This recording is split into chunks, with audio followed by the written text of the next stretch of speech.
Hey guys, so today is core exercises. These ones won't be with a timer because you just do them in sets of 10 and give yourself a 30-second rest in between. You can use any medicine ball or weight you want. If not, what I've done is I've just filled a 2-litre bottle of water up because this weighs 2 kilos now, which is cool thing about water is no matter what the literage, that converts straight over to kilos. So that's the way if you've got a 3-litre bottle, it'll be 3 kilos. If you've got a 2-litre bottle, 2 kilos, one, and so on and so forth. Okay, so today we're going to use just a water bottle as a weight because it's more about the movement, and we're going to go through our exercises. So you just need a mat or the floor, and I'll go through those exercises with you now. So the first one we're going to do are medicine ball or weighted exercises, and we're going to start with the arms behind the head, okay, performing a crunching movement. So what we're doing by doing this is just changing where our center of gravity is to make it harder or easier in certain points. So part one is the med ball crunch style stuff, and then part two is rotation exercises, which you'll see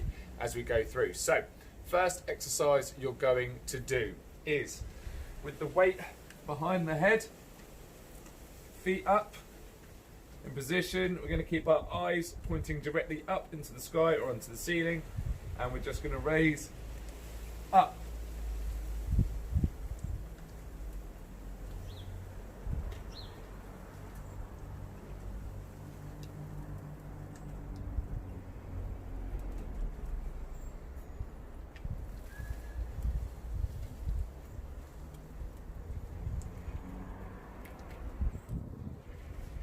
Okay, nice and easy.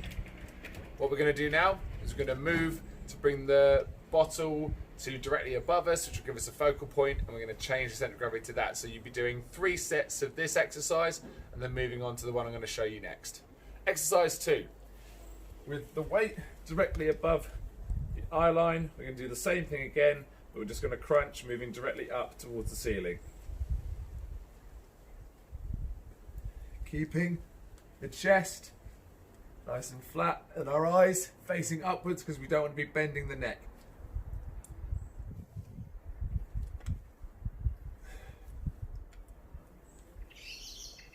Good. Okay, once you've got that ready, 3 sets of 10 on that exercise. Last one for the crunches, just with weight onto the chest again, facing up in the sky, coming up and crunching.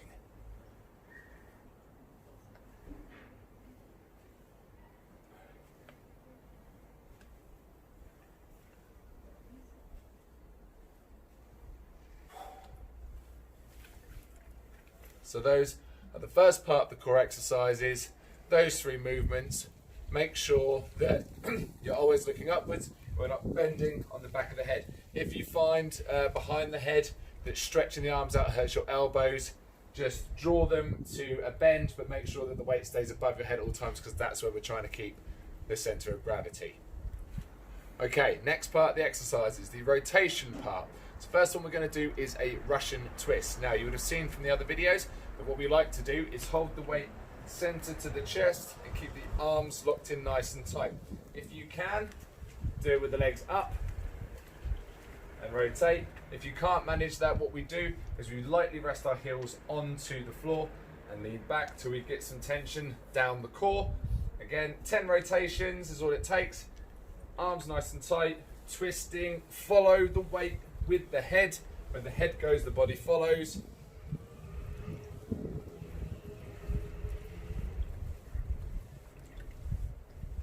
And tight, okay?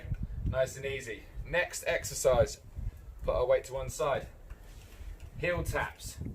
What we're going to do here is bring opposing hand to opposing heel, okay?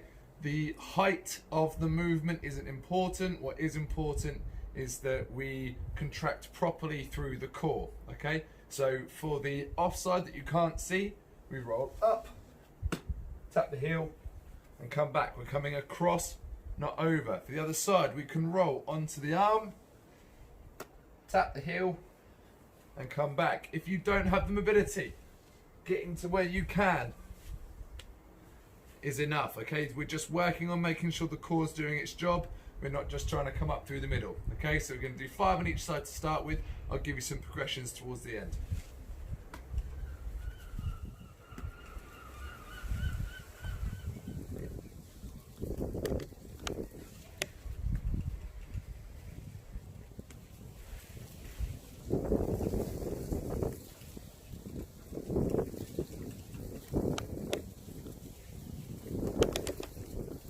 Okay, nice and simple. Right, last one we're going to do, leg rotations. Okay, this one's a little tricky. It is dependent on the strength of your core. You go to where you feel a bite point, as if you can control it or not, and we hold it from there. Okay, it's completely subjective to each person. As long as you're at the biting point, you're doing what you need to do. Okay, so what this will look like is, hopefully legs will be up straight. If you can't, we can do it bent.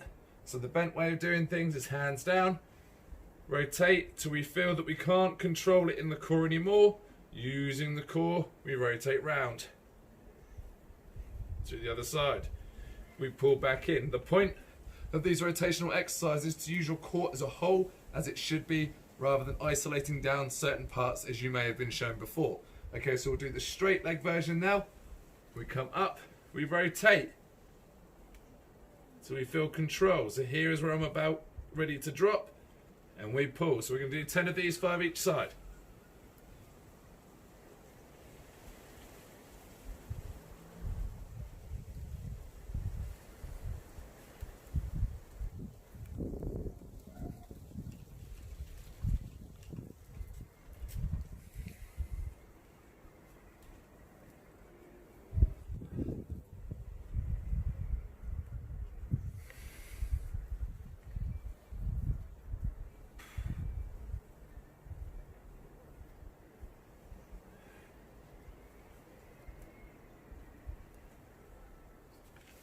And down.